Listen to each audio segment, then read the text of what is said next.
Good morning. पिछले video में अपन ने अल्टरनेरिया के अलावा दूसरा जो कवक है म्यूकर के बारे में चर्चा की थी। इस वीडियो के अंदर अपन जिस कवक पर चर्चा करेंगे वो है अपना अल्टरनेरिया। तो अल्टरनेरिया एक ड्यूटेरोमाइसीटीज वर्ग का सदस्य है जिसके बारे में अपन इस वीडियो के अंदर पढ़ेंगे। सबसे पहले अपन बात करते हैं अल्टरनेरिया की वर्गीकृत स्थिति, इसको किस प्रकार वर्गीकृत किया गया है।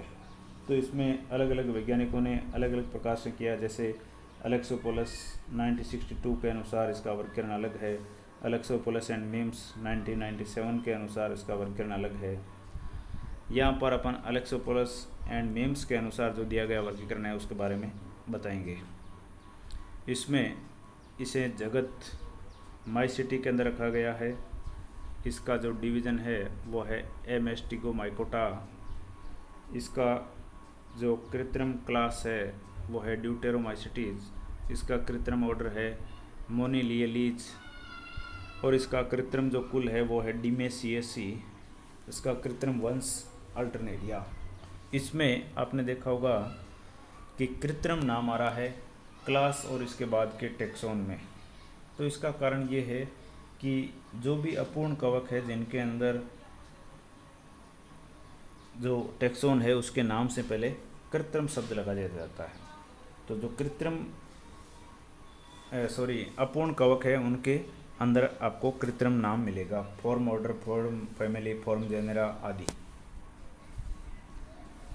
अब इस कवक का वितरण की अगर देखा जाए तो ये एक विश्वव्यापी अपूर्ण कवक है।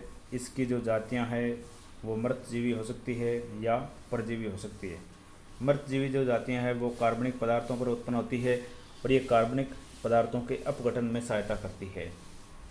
अब इसकी कुछ परजीवी जातियां हैं, जैसे उसमें पहली जाति अल्टरनेरिया सोलेनाई। ये आलू और सोलेनेसी कुल के अन्य सदस्यों पर अगेती अंगमारी या अर्ली ब्लाइट नामक रोग उत्पन्न करती है। दूसरी जो परजीवी जाति है वो अल्टरनेरिया टेनुइस। ये गेहूं के दानों में काला बिंदु या ब्लैक पॉइंट डिजीज उत्पन्न करती है। तीसरी इसकी परजीवी जाति है अल्टरनेरिया ब्रेसिकी। ब्रेसिकी शब्द आया है आपका ब्रेसिकेसी या क्रूसीफेरिकुल। तो ये जाति क्रूसीफेरिकुल के पौधों जैसे सरसों आदि में क्रूसीफर्स के पर्ण के धब्बे, लीफ स्पॉट्स ऑफ क्रूसीफर्स नामक रोग उत्पन्न करती है।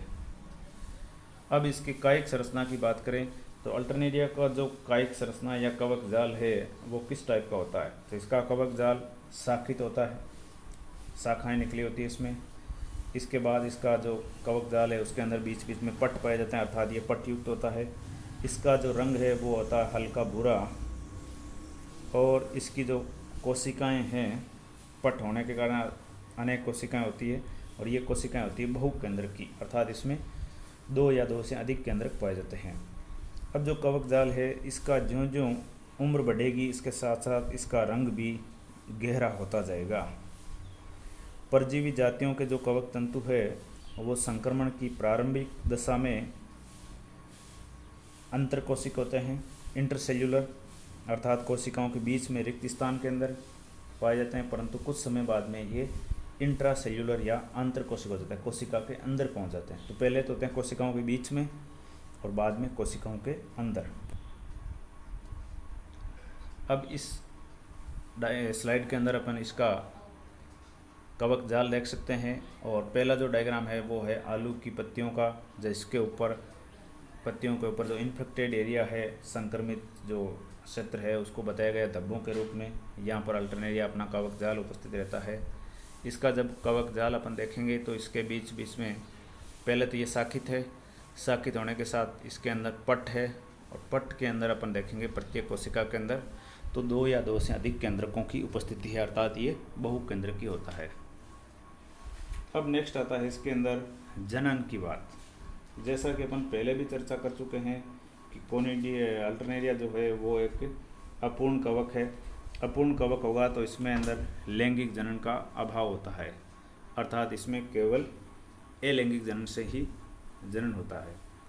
अब इसमें लैंगिक जनन का पूर्ण अभाव भी हो सकता है, या हो सकता है अभी तक इसमें लैंगिक जनन ज्ञात नहीं हुआ हो और आने वाले समय में लैंगिक जनन ज्ञात हो जाए, तो इसको अपूर्ण कवक से हटाकर दूसरी क्लास के अंदर रख दिया जाएगा।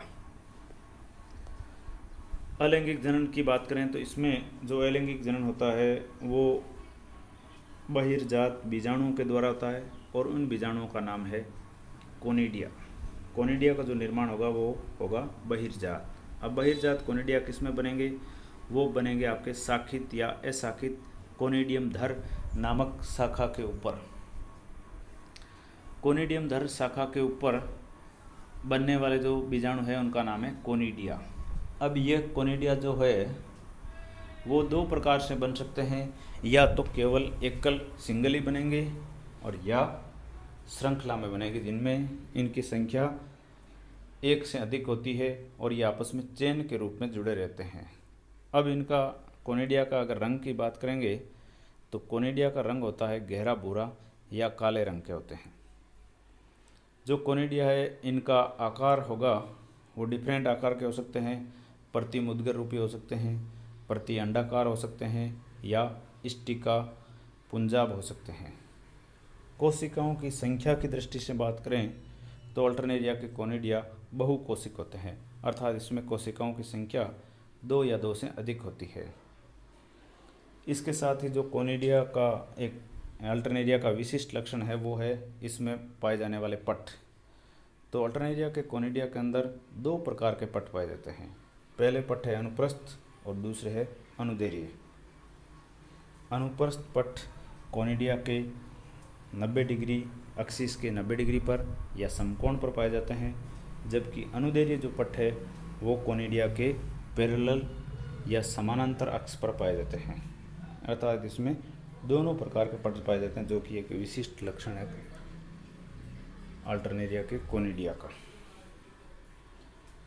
अब इसमें पटों की संख्या की बात करें तो अल्टरनेरिया के कोनिडिया के अंदर पटों की संख्या है वो प्रति कोनिडिया 5 से लेकर 10 तक हो सकती है। इस डायग्राम के अंदर अपन इसके कोनिडिया को देख सकते हैं, जो डायग्राम सी बोल रहे हैं इसके अंदर। सी के अंदर आपको देखेंगे तो पाएंगे कि कोनिडिया किस प्रकार कोनिडियम धर के ऊपर एक के साथ एक चेन के रूप में जुड़े हुए हैं। अब प्रत्येक कोनिडिया को अगर अपन पट देखेंगे तो इसके अंदर पट दोनों प्रकार के हैं। जो इस कोनिडियम अक्ष के 90 डिग्री पे आड़े दिख रहे हैं वो है इसके अनुप्रस्थ पट, और जो खड़े पट है इसके प्रत्येक की अक्ष के साथ में वो है अनुदैर्घ्य पट, अर्थात इसमें दोनों प्रकार के पट है। अब कोनिडिया का अंकुरण कि किस प्रकार कोनिडिया के अंदर अंकुरण होता है, तो सबसे पहले जो ही कोनिडिया बनेंगे इनका परिपक्वन होगा, तो परिपक्वन होने के बाद ये कोनिडियम धर से पृथक हो जाएंगे और पृथक्करण होने के बाद इनका प्रकीर्णन या फैलाव होगा। तो कोनिडिया का जो प्रकीर्णन है वो मुख्यतः हवा या वायु के द्वारा होता है, और वायु के द्वारा होने के बाद ये उपयुक्त अधोस्तर पर गिरते हैं। अधोस्तर पर गिरने के बाद इनको अगर नम या आर्द्र वातावरण मिलता है तो इनका अंकुरण तेजी से संपन्न होता है। बीजाणु की अधिकांश जो कोशिकाएं हैं कोनिडिया की, उसमें प्रत्येक कोशिका से एक जनन नलिका निकलती है, अर्थात अगर कोनिडिया के अंदर 5 कोशिकाएं हैं तो इससे 5 जनन नलिकाएं निकलेगी। अब जो ही कोनिडिया से जनन नलिका निकलती है वो जनन नलिका किसी परपोषी के संपर्क में आने पर उसके रंध्रों से प्रवेश करती है। तो जो नेचुरल ओपनिंग है रंध्र या स्टोमेटा, वहाँ से कोनिडिया की जनन नलिका प्रवेश करेगी। प्रवेश करने के बाद ये अंतरकोशिक स्थल जो इंटरसेल्युलर स्पेस है परपोषिका, उसके अंदर जाएगी। उसके अंदर जाने के बाद ये एक नया कवक जाल बनाती है। अब जो इसके द्वारा कोनिडिया अल्टरनेरिया के द्वारा जो उत्पन्न होने वाली जो सामान्य बीमारी है वो अपन ने बताया अभी, आलू का अंगेती अंगमारी रोग जिसको बोलते हैं अर्ली ब्लाइट ऑफ पोटैटो, जो कि एक इसके द्वारा होने वाली एक कॉमन डिजीज है। इस प्रकार अपन ने इस वीडियो के अंदर अल्टरनेरिया के बारे में विस्तृत चर्चा की, जिसमें इसका वर्गीकृत स्थिति, इसके पश्चात इसका कायिक संरचना, फिर जनन और इसके द्वारा होने वाले कुछ सामान्य रोगों के बारे में चर्चा की, जो कि एक कंपैरेटिव चेन के रूप में अपन बाकी फंजाई के साथ इसको इंटरलिंक करते हुए पढ़ा कि किस प्रकार अल्टरनेरिया को एक अपूर्ण कवक माना गया है, इम्परफेक्ट फंजाई बाकी को पूर्ण कवक है, इसके बारे में चर्चा की। सभी का इस वीडियो लेक्चर में धन्यवाद और शुक्रिया।